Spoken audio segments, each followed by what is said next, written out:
Bismillahirrahmanirrahim. Assalamu alaikum, class 5. How are you? I hope you all are fine. Miss Iram here. Students, today we are going to start chapter number 14, the struggle for independence. Right? So let's open your book, page number 14. Okay? Now start reading. Europeans and the subcontinent. The first European visitors to the subcontinent were Portuguese traders who arrived here during the 16th century. They landed on the west coast of India and were amazed by what they saw. A land rich in spices, fruits, clothes of different colors and textures, fabulous ornaments and jewelry. The local people were friendly and treated the travelers with courtesy and respect. The traders exchanged goods with the local people and many returned to Europe. The first among the Portuguese was Vasco da Gama, who landed at Calicut on the west coast of India in 1498. Students, हमारा जो आज का topic है the struggle for independence. As you know meanings of struggle for independence. Independence means आज़ादी और struggle means क्या है, जद्दोजहद. राइट, यानी कि आज़ादी के लिए जो जद्दोजहद की गई है, ये हमारा टॉपिक है. Europeans and the subcontinent यानी कि जो बर्र सग़ीर, जो पाक व हिंद है, इस ज़मीन की बात हो रही है सब कॉन्टिनेंट की. Right. The first European visitors to the subcontinent were Portuguese traders who arrived during the 16th century. मतलब जब पहली बार यूरोपियन विजिटर्स यानी कि जो यूरोप के रहने वाले होते हैं, जब वो विज़िट करने सब कॉन्टिनेंट यानी कि बर्र सग़ीर में, इस पाक व हिंद में जब आए थे, वर पोर्चुगाइज ट्रेडर्स यानी कि पुर्तगाल के रहने वाले. जो पुर्तगाल एक इलाका है, वहाँ के ट्रेडर्स मीन्स है तिजारत करने वाले, ताजिरों को कहा जाता है. राइट. तो जो वहाँ की ताजिर यहाँ पर आए थे, who arrived here during the 16th century. Right. They landed on the west coast of India and were amazed by what they saw. यानी कि जब उन्होंने ज़मीन पर लैंड किया, जब वो यहाँ पर पहुँचे वेस्ट कोस्ट ऑफ इंडिया यानी कि इंडिया के मगरिबी साहिल के ज़रिए वो यहाँ पे दाखिल हुए. Right. And were amazed by what they saw. और वर अमेज्ड मकसद वो बहुत हैरान रह गए, हैरान व शशदर रह गए कि जब इन्होंने देखा, यहाँ पर क्या देखा, a land rich in spices, fruits, clothes of different colors and textures, fabulous ornaments and jewelry. मतलब जब वो इस ज़मीन में दाखिल हुए और उन्होंने यहाँ पर इस ज़मीन को यानी कि बहुत मालामाल देखा. रिच, एज यू नो कि रिच मीन्स क्या है, यानी कि किसी चीज़ में जब बहुत ज़्यादा माल होता है, दौलत होती है, उसे रिच कहा जाता है, अमीर होना. तो हमारी जो ज़मीन थी वो किस चीज़ में बहुत अमीर थी, बहुत ज़्यादा मालो माल थी. यानी कि स्पाइसेस मीन्स मसालों को कहा जाता है. जैसे आप जानते होंगे मसाले जितने भी हैं, ये सब गरम मसाला हुआ, मिर्ची वगैरह हुई, तो ये सब जो वो स्पाइसेस कहलाते हैं. राइट. फ्रूट्स यानी कि तमाम फल. क्लोथ्स ऑफ डिफरेंट कलर्स यानी कि जितने भी कपड़े, क्लोथ्स कपड़ों को कहा जाता है, तो जितने भी टेक्सचर्स डिफरेंट कलर्स के, रंगीन उन्होंने देखे कि डिफरेंट कलर के हमारे पास यहाँ पे किस तरह से कॉटन मौजूद है, कपड़ा मौजूद है, फैबुलस ऑर्नामेंट्स मौजूद है, यानी कि यहाँ की जो नवादरात है, डिफरेंट चीज़ें, बहुत खूबसूरत सजावट की चीज़ें, आसाइश की चीज़ें, ज्वेलरी, ये सब उन्होंने यहाँ पर देखी. तो वो बहुत क्या हो गए, हैरान रह गए कि ये ज़मीन किस कदर जो है वो माला माल है इन सब चीज़ों में. Right. The local people were friendly and treated, यानी कि लोकल पीपल, ये जो यहाँ के रहने वाले मुकामी लोग थे, सब कॉन्टिनेंट में रहने वाले लोग, वो क्या थे, were friendly and treated the travellers with courtesy and respect. Courtesy कहते हैं यानी कि मेज़बानी को, यानी कि आप किसी के साथ बहुत ज़्यादा ताउन करें, उनके साथ अच्छे से पेश आएँ, रिस्पेक्ट के साथ यानी कि इज़्ज़त के साथ पेश आए। तो यहाँ के जो लोग थे उनके साथ इसी तरह पेश आए। लोकल पीपल, यहाँ के जो रहने वाले लोग थे, मुकामी लोग, वो उनके साथ उन्होंने बहुत अच्छा बिहेव किया, उनके साथ बहुत अच्छा ट्रीट किया, उन अपने मेज़बानी के फ़राइज़ अदा किए, उनको इज़्ज़त दी। Right. The traders exchange goods with the local people. और वो जो ताजिर थे उन्होंने क्या किया, उन्होंने एक्सचेंज यानी कि गुड्स, यानी कि उन्होंने कुछ चीज़ें लोकल पीपल के साथ, यहाँ के लोगों के साथ एक्सचेंज की, यानी कि यहाँ से कुछ चीज़ें एक्सचेंज करके दे के, एक्सचेंज करना मतलब किसी से कोई चीज़ तब्दील करना। राइट। तो उनसे एक्सचेंज करके, and many return to Europe, और बहुत सारी चीज़ें यहाँ से वो यूरोप लेके रवाना हो गए। ठीक है। The first among the Portuguese was Vasco da Gama, who landed at Calicut on the west coast of India in 1498। और जो पोर्चुगाइज जो थे, वास्को डी गामा, जो सबसे पहले यहाँ पर आए थे इस ज़मीन पर, कहाँ पर, कैलिकट के मुकाम पर, वेस्ट कोस्ट के ज़रिए इंडिया का जो मगरबी साहिल है, वो सबसे पहले यहाँ पर दाखिल हुए थे 1498 में। Okay students, move on next paragraph. In 1600 sir Thomas Roe came as the ambassador of queen Elizabeth I of England to the court of the Mughal Emperor Jahangir. In December 1600, Queen Elizabeth granted a charter to set up the East India Company. यानी कि 1600 सन में क्या हुआ था, दिसंबर में 1600 यानी कि 1600 हिजरी में उन्होंने क्या कहते हैं, सर थॉमस रॉय जो है यहाँ पर आए थे, केम एज द एम्बेसडर, यानी कि ambassador of queen Elizabeth I of England, यानी कि जो क्वीन एलिजाबेथ थी इंग्लैंड की, बरतानिया की, तो वो वहाँ से एक एज द एम्बेसडर, उनके सफ़ीर बनकर आए थे। राइट। यानी कि उनके मुशीर, उनके सफ़ीर जो थे, जो पैगाम लेकर आते हैं, ऑफ द मुग़ल एम्परर, किसके पास आए थे, कोर्ट में, यानी कि अदालत में उनके मुग़ल एम्परर, यानी कि उस वक्त मुग़ल जो था एम्परर का दौर था, किसका, जहांगीर का। जहांगीर के दौर में वो उनके पास उनका क्या लेकर आए थे, in December 1600 queen Elizabeth granted a charter to set up the East India company. उनका एक चार्टर लेकर आए थे। चार्टर मीन्स कहते हैं एक मंशूर, यानी कि जिसमें उन्होंने अपने सेटअप करके अपना एक दिया होता है कि हमारे ये आगे की प्लानिंग है। तो उन्होंने ईस्ट इंडिया कंपनी की बाकायदा जो एक कंपनी की उन्होंने चार्टर जो था वो पूरा सेट करके एक मंशूर बनाकर उन्होंने भेजा था, किसके पास, यहाँ पर जहांगीर के पास, मुग़ल एम्परर के पास। Right. Soon afterwards, during the 17th century, other traders came and some of them settled here. Among these were the Dutch, the French and the British. Some of the traders, such as the East India Company, began to do business on a large scale. और बहुत जल्दी उस थोड़े time बाद क्या हुआ था, जल्दी ड्यूरिंग द 17th सेंचुरी में, यानी कि 17th सेंचुरी में उन्होंने अदर ट्रेडर्स, जो दूसरे ताजिर थे, वो भी यहाँ पर आ गए थे, यानी कि कॉन्टिनेंट में। And some of them settled here, और यहाँ आकर सेटल्ड हो गए थे, रुक गए थे, स्टे कर लेता। Among these were the Dutch, the French and the British, यानी कि उनमें कौन मौजूद थे, डच थे, कुछ फ्रेंच लोग थे और ब्रिटिश, यानी कि सब अलग अलग स्टेट से, यूरोप से आकर यहाँ स्टे उन्होंने कर लिया था, सेटल्ड हो गए थे।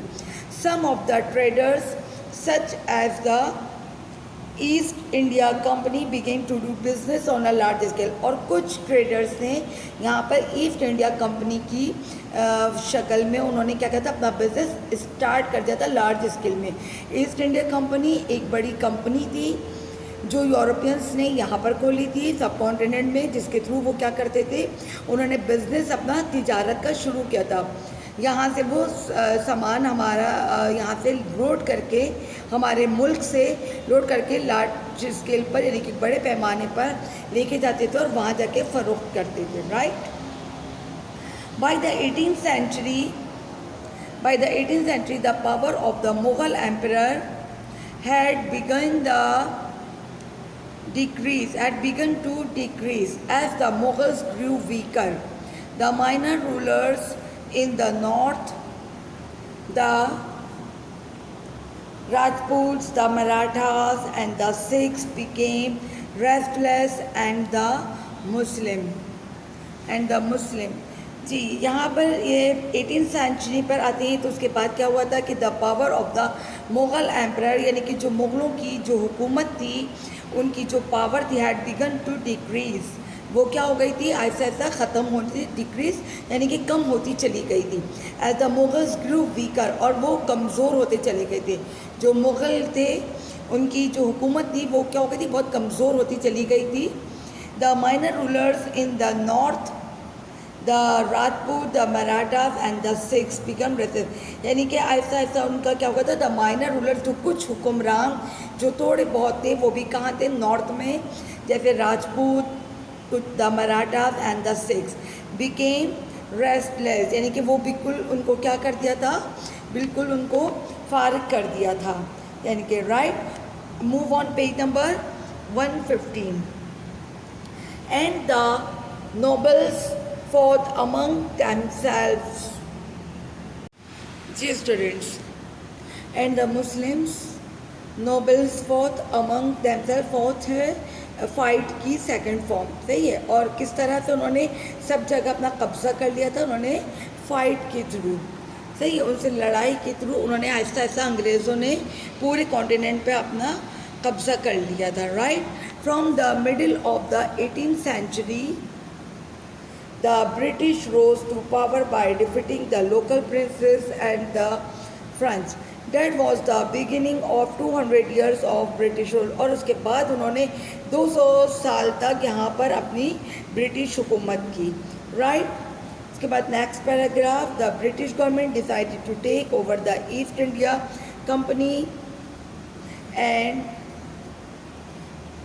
Slowly they to became involve in politics.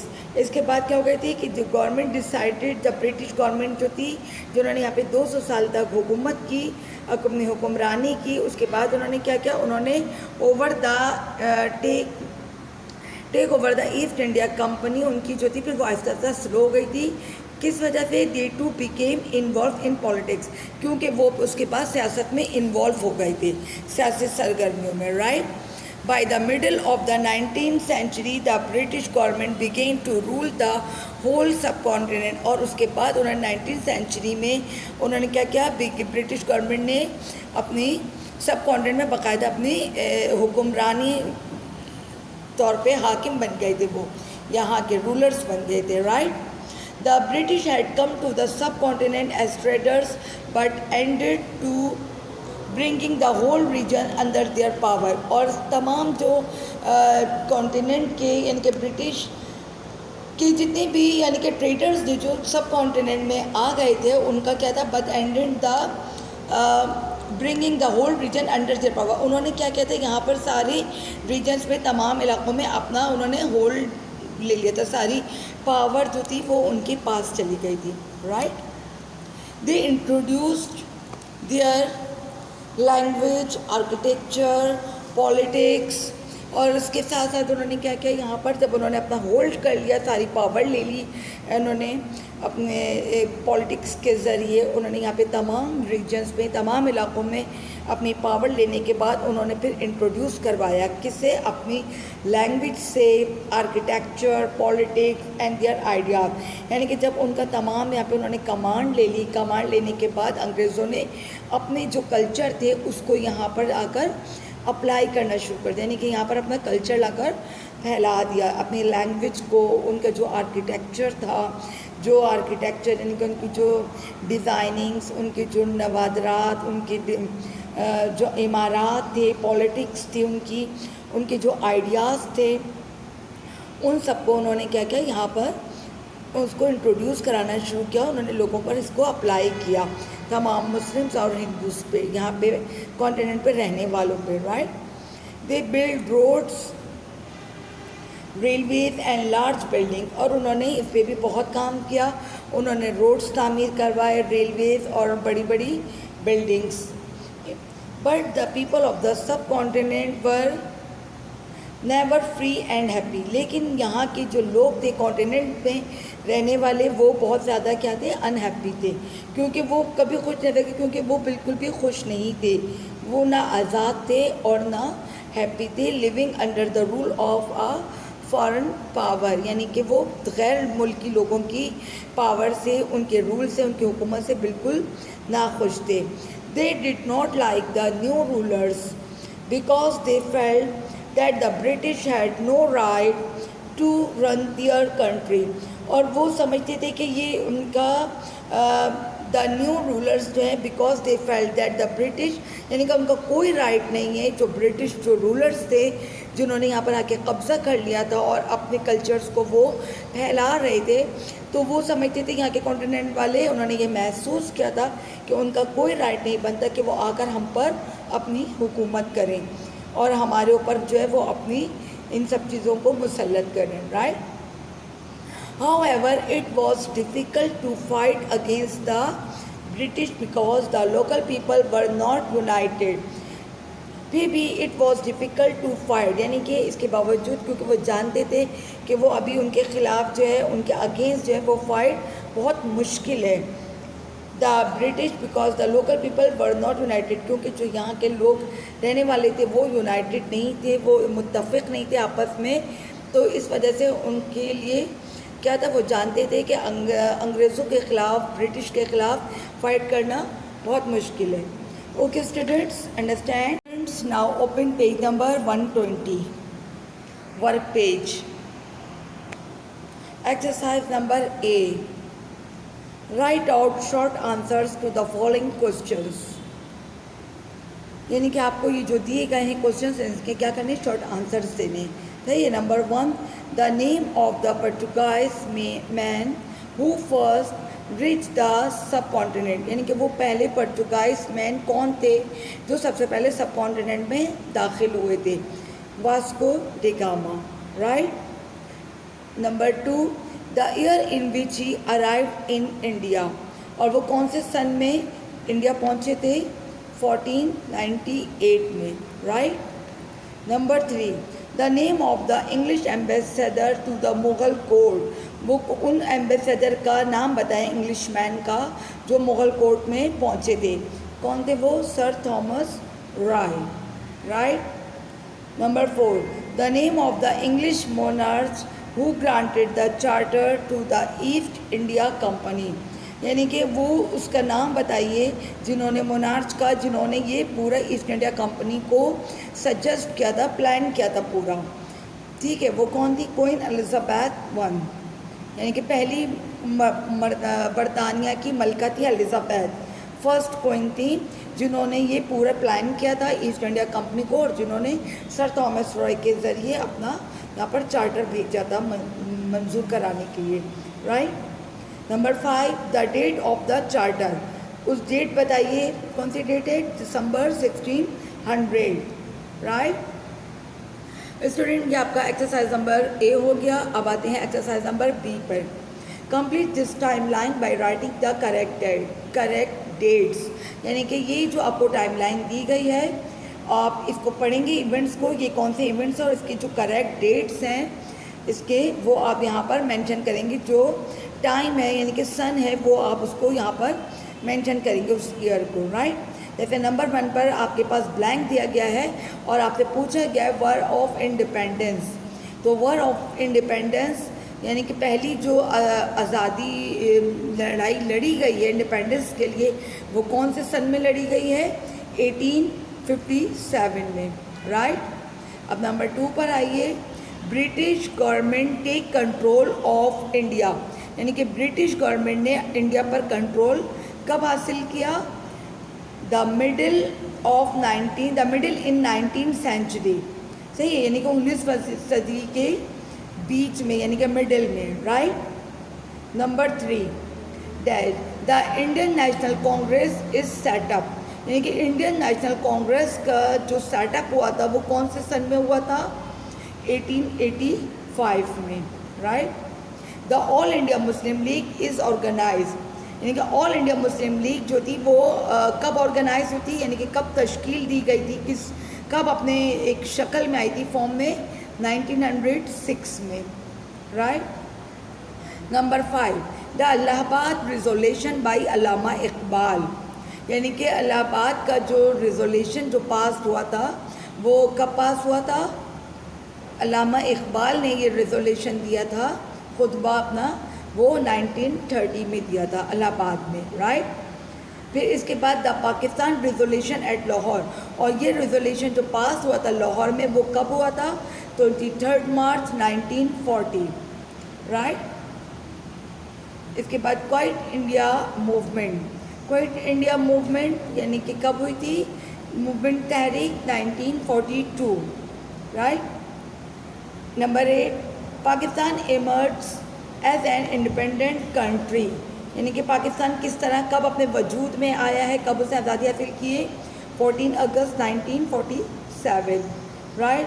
इसी तरह नंबर 9, इंडिया बिकम्स इंडिपेंडेंट, और उसके बाद इंडिया कैसे आज़ाद हो गया था, कब? उस 15 अगस्त 1947, राइट। स्टूडेंट्स, ये 2 एक्सरसाइजेस आपको दी गई हैं, एक्सरसाइज ए और बी, इसे जो है वो आप सॉल्व करेंगे अपनी SST कॉपी में, right. This is your homework. Okay students, अपना ख्याल रखिएगा। ओके, टेक केयर, अल्लाह हाफिज़।